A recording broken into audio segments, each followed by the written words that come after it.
RJ? I'm here with Tennessee State head coach, Eddie George. Coach, how you doing?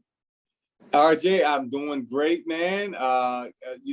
Much better now. A couple of days after the loss, it didn't end or go the way that I saw in my mind. But it's some good things to build off of. I'm encouraged by what I see. I wish I had your energy on our sideline there on Sunday. We might have pulled out a victory.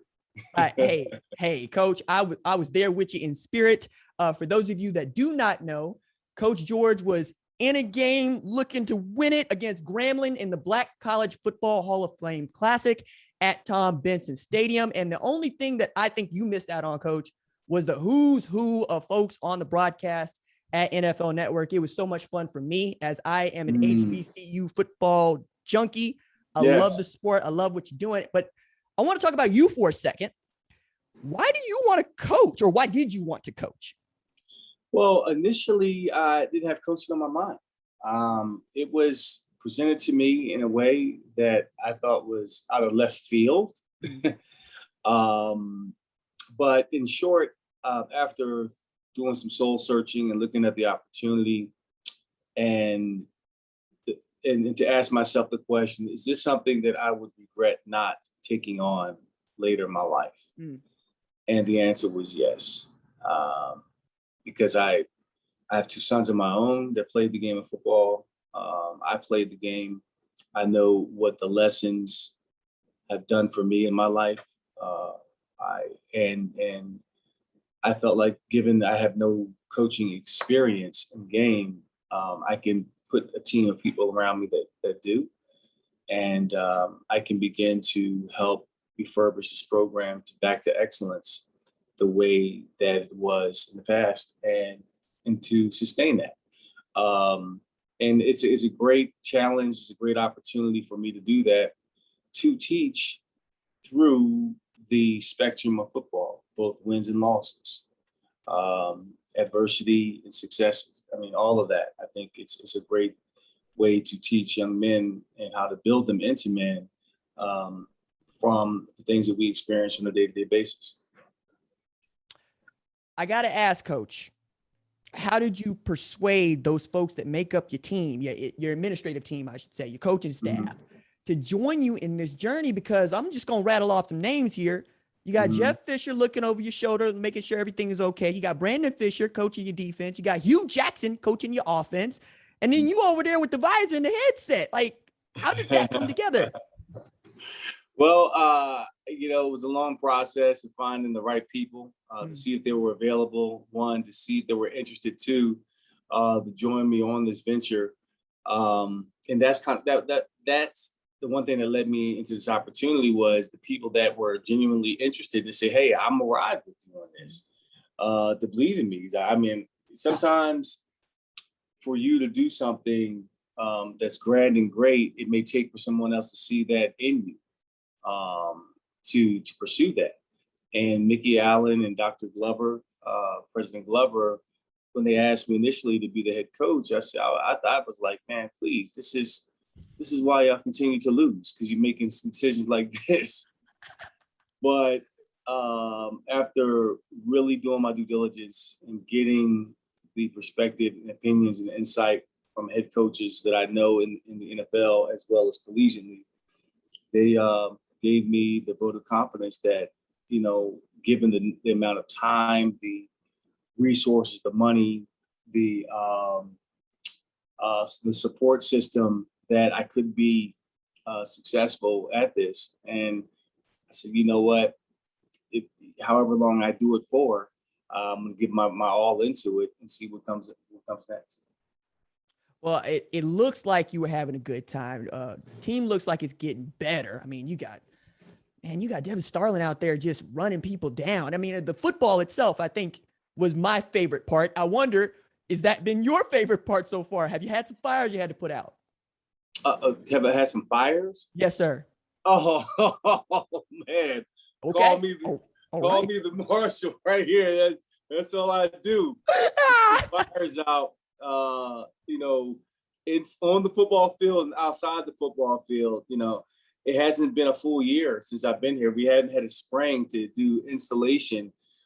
Trying to get my arms wrapped around this a behemoth of a program and all of the moving parts and all of the inefficiencies within it, and looking at, okay, well, what can be salvageable here and how can I enhance it, or what are the things that we can do to tighten up our operations, has been the challenge of it all. And in the midst of that, trying to get a team prepared coming out of COVID, has been a challenge. It's been unprecedented. I mean, it's been a lot that's going on in my life. Lost both my mother and father this year to their illnesses, and that's been a challenge. So every day has been something in terms of putting out fires, but the blessing in that is that it's cutting my teeth. It's stretching me. It's forcing me to deal with crisis management, to deal with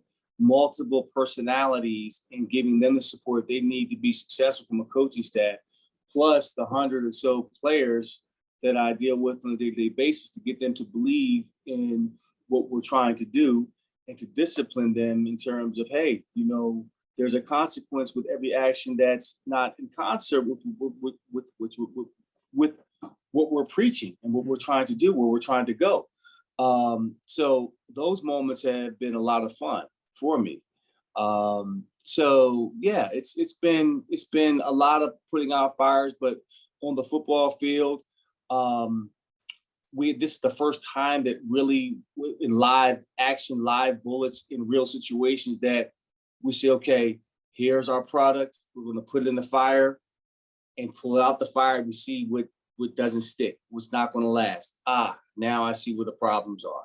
Now I see where we have to pick up some things from offensive standpoint to simplify more or emphasize more. Now I see it. Prior to that, it was tough to see really where we are and who we are, because we hadn't faced adversity yet. Coach, I'm going to talk straight at this. Your game September 11th, Jackson State. On one sideline, we have Deion Sanders. On the other sideline, we have Eddie George. For myself, I could not imagine two men with your star power, with your resumes, with these Hall of Fame characteristics. You with the Heisman Trophy. Prime is prime, right? Prime is prime. Right. Like you realize what that means for the sport, what that means for HBCU schools, to know that two men like yourselves, not just your image, but you're building the programs back to what they once were.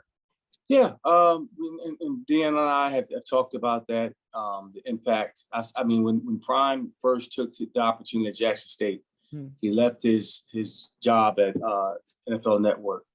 And I was like, yo, that is awesome. I said that he is going to do some great things. You look on social media, how he's media training with his players, he's getting them new uniforms, a new field, new resources, a new look, a new flavor, a new way to believe. I was like, man, that's awesome. Shot him a text and said, hey, man, you continue to do great things. Little did I know that 2 or 3 months later, I'll be in the same boat. So I was like, wow, okay, God, you want to make God laugh? Tell him your plans. I was happy doing some other things. I was happy playing golf every day, trying to hit my driver straight and 9-iron straight, and going to my son's games, building my businesses, acting on Broadway, acting, on television, trying to build up my resume in that. But it took a complete shift into this. And I'm bringing all of that stuff with me, all of my resources, all the things to help enhance the student athlete experience to be their best selves, both on and off the football field and everything in between that. So it's a situation where it's like I'm in a twilight zone. Like, man, I'm really coaching on the sideline, and I'm coaching against Deion's team. It's an honor and a privilege, but now that I'm in it, I'm not so much worried about the optics from the outside, but more or less how do I get my team prepared to put their best foot forward come Saturday. Coach, I'm excited about what your season is going to hold, but you mentioned Coach Prime, and his big vision for Jackson State, really his big vision for HBCU football. Like he was going, why don't we put the names of the kids on the back of the jerseys in the SWAC? But he's also, I thought, with a really interesting concept for me, at least, is the concept of combining the MEAC and the SWAC. Now, I know that's going to make some people upset, but it also got me thinking about you being in the Ohio Valley Conference. Do you think that perhaps you have an athletic director and president that might be open to such a thing? We've talked about that, given where college football is going with the Power Five, making those alliances and those super conferences. Mm-hmm. It's a trickle down effect to the smaller schools like ourselves and how that looks on a grander scale. I think it's something that's worth talking about. It has to make the most sense, financially speaking, for our university, where we're trying to go, what we're trying to do. I don't know if it's going to be the MEAC and the SWAC. It could be another situation that we're looking to do in terms of maybe going to FBS at some point in time. Those are the conversations that we're currently having, and that takes a great deal of investment in infrastructure and facilities and stadium and experience. Given where the university is in that front, with hopefully getting land grant money from the state that's been owed to the university since 1960, donations, fundraising efforts, we have an opportunity. The bones are here for a university that's sustainable and can really produce winning seasons both on and off the football field, pretty much in any sport. So I think that's the grand vision for not only myself, but Mickey Allen and President Dr. Glover. Coach George is not a businessman. He is a businessman. Like, I love it, Coach. Like, and to that end, right, I want to ask, do you ever feel the presence of Big John Merritt in and about that place and what he means, not just to Tennessee State, but to college football? You know what, RJ, I wish you were here to see this portrait we have of Big John Merritt in our hallway. It's made up of thousands of pieces. So on the side, it looks like a bunch of jumbled pieces, like a puzzle. But when you turn around and look at it straight on, the focus shows Big John Merritt, his face, the hat, the 200 hat. Got the cigar? Got the cigar? Of course, the cigar. And we're paying homage to what he's meant to this program. He is a Hall of Fame coach. He's coached several great athletes in this program: Ed Too Tall Jones, Claude Humphreys, Richard Dent, to name a few. He's in the Black College Football Hall of Fame. Oh, by the way, where there are 6 or 7 other Tennessee State alumni that are in the Black College Football Hall of Fame. So for our kids to know where they come from, and when they put that helmet on, when they put that TSU on the side of their helmet, you're standing on the shoulders of great giants. I'm filling the shoes of some great men that played and coached here. John Merritt, L.C. Cole, Rod Reed. It is an honor and a privilege to coach here and to play here. And you've got to understand the history and what you're putting on. When you put on these uniforms, it means something. So tradition, education, entrepreneurship, and performance are our pillars. And tradition is one that I'm fortunate our kids to know our history when it comes to Tennessee State football. I should mention that it's not just Coach Merritt that won those championships in the 60s and 70s. Rod Reed, who you just mentioned, won Black College Football National Championship in 2013. So it ain't like Tennessee is totally rebuilding. I just want folks to know, Coach. I know you know, but I need the people to know. The last question I have for you, Coach, is who is the best Ohio State running back ever? I mean, come on.